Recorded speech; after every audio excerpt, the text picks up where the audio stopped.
everybody, Craig LaMere here, Moss Studios.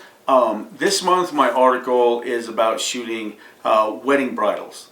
Of all the genres that I shoot and all the subjects that I shoot, I have to say that bridals are probably one of my very favorite to shoot.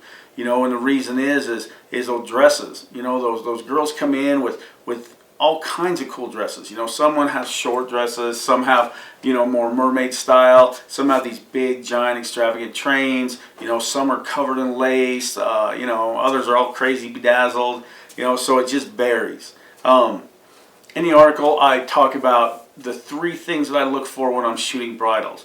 You know, in the end I'm still a portrait guy, and so I want to make sure that during the bridal session that I'm getting some good formal portraits that I want to live in this 3/4 area.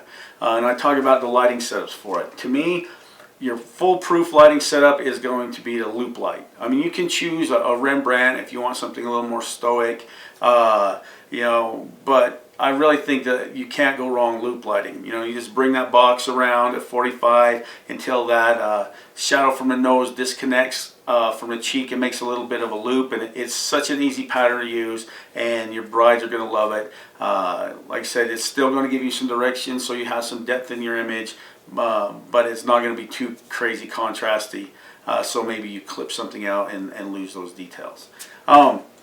The other thing I talk about is shooting the dress itself, your full-length images. To me, you can do it with one light. I would highly recommend using a larger light source, like a really big strip box, like maybe at least 60 inches tall.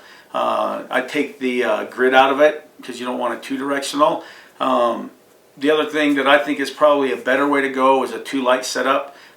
You know, get a strip light, put the grid back in, bring that light right across that dress so that that light fills in every nook and cranny, and you bring out all the detail, and then use whatever you want to light up the face. You know, whether, you know, if you want something soft, maybe a 2x3 soft box.